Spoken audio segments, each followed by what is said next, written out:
Okay, math geniuses, today we're going to be subtracting mixed numbers with borrowing.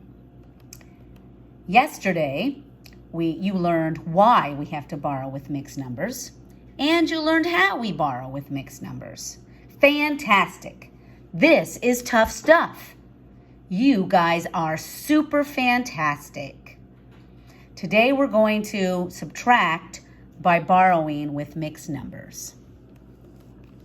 Today, we will be taking what we learned about borrowing mixed numbers and subtracting. Today, we will have to subtract mixed numbers where the numerator from the lower fraction is going to be bigger than the numerator in the upper fraction.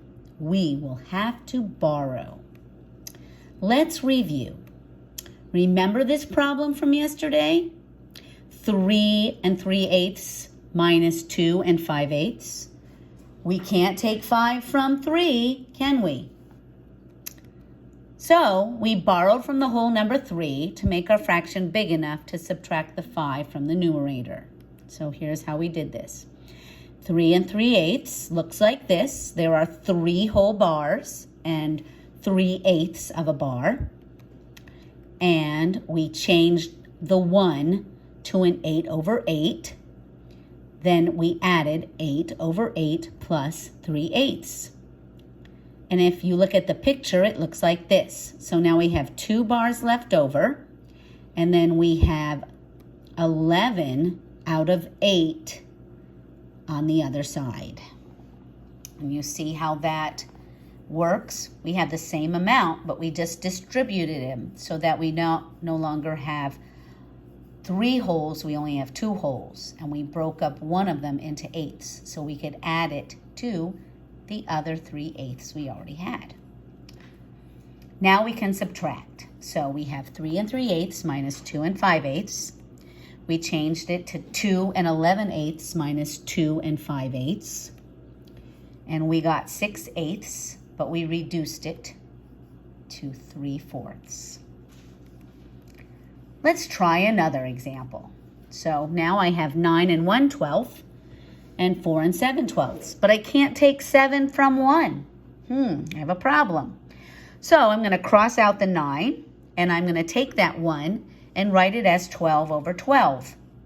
Now I can add 12/12 with 1/12, and I will get 8 13/12.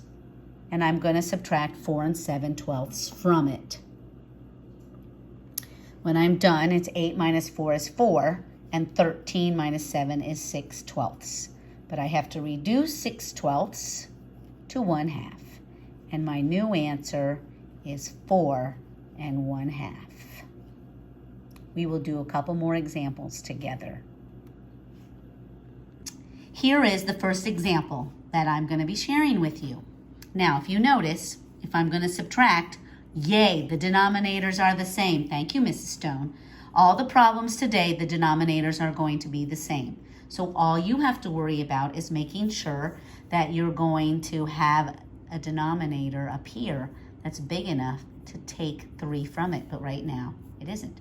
So what we're going to do is we're going to take 1 from 2, and we're going to make it 1. And then I'm going to add 5/5 to it, because 5/5 is equal to 1. So 5 plus 1 is 6. The denominator stays the same, okay? And now I'm going to subtract 1 3/5 from that. And my answer ends up being 6 minus 3 is 3/5. And 1 minus 1 is 0, and that is your answer. Here's our next example. 5 2/6 minus 3 5/6. Well, I can't take 5 from 2. So what I have to do, again, is I'm going to have to take 1 from 5 and make it 4. So I'm going to put the 4 over here, and I'm going to add 6/6 to this. And you'll ask, why 6/6, Mrs. Stone? The last time it was 5/5. Well, it's 6/6 because My denominator is 6, so I just decided that in order for me to add 1 to 2/6, I have to have 6/6. So 6 plus 2 is 8, and I now have 8/6, and I'm going to subtract 3 and 5/6 from that. So 8 minus 5 is 3. Denominator stays the same, and this is 4 minus 3 is 1. Am I done with this one? No, because I'm going to reduce this one. I can see right away that this is actually 1/2. So I'm reducing. So my answer is 1 and 1/2. I'm going to hold that whole problem out for you so you can see it. We started here. Let's do. Here's another example. I have 11 and 1/12 minus 8 and 2/12. I only have 1/12. I can't take 2/12 from that. So I'm going to borrow from my 11, and I'm going to make it 10. I'm just going to put over here. And I'm going to add 12/12. This represents one whole thing, the one I took from the 11, and I'm moving it here, and I'm adding it to this one. So 12 plus 1 is 13. And my denominators are going to stay the same. And then I'm going to subtract 8 and 2/12 from that. 13 minus 2 is 11. My denominator still stays the same. And 10 minus 8 is 2. 2 and 11/12 is in lowest terms. And that's the end of that problem. So here is another example. Here's the last example that I'm going to show you. I cannot take 3 from 1. My denominators are the same. I can't take 3 from 1, so I have to change this. So I'm going to borrow from the 5. I'm going to make it 4. I'm going to write it over here. But I'm going to write 15 over 15. And I'm going to add it. 15 plus 1 is 16. 15, the denominator stays the same. I'm going to subtract 2 and 3/15 from this. So 16 minus 3 is 13/15, and 4 minus 2 is 2. And that is my final answer. Okay, so the first thing that you're going to do is you're going to get a piece of paper, just a plain old white piece of paper like this, okay? And I want you to fold it in half like a hot dog style. Try to match the corners as best you can, and make your creases really, really good. So work on it. I'm gonna make it really good. Okay. Then I want you to take it and I want you to fold it again so that you got this even more. You wanna get these creases really, really tight. So run your fingernail on it. Ask your mom to run her fingernail on it. Then fold it this way. So you're gonna fold it in half like this. Fold, fold, fold, get that folded, and then one more fold. You're gonna fold it like this. Get that last fold, try to push hard on it.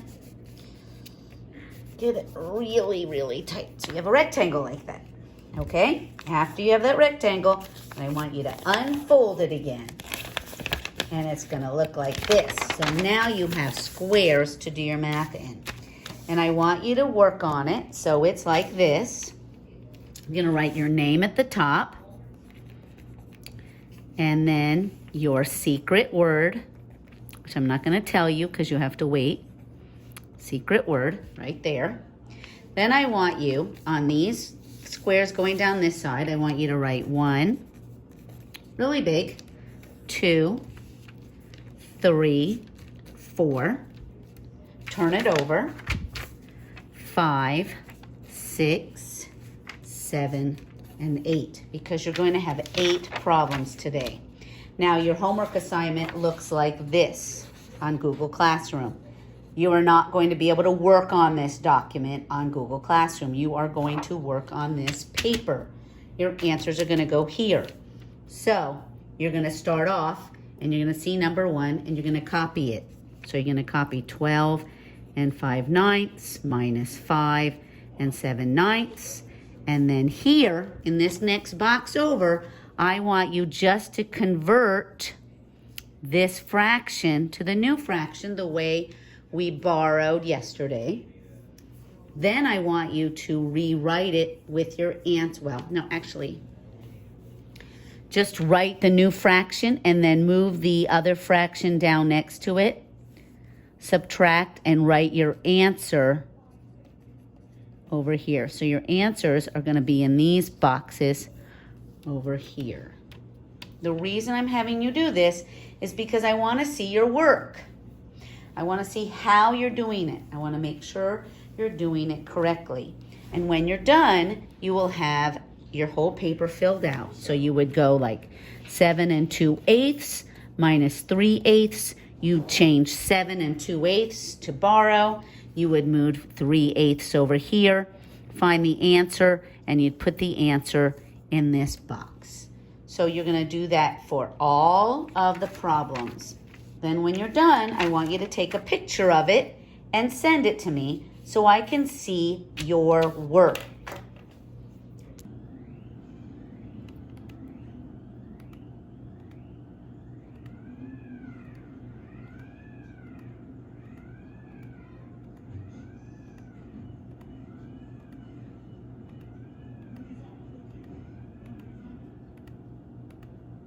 The secret word is Corey.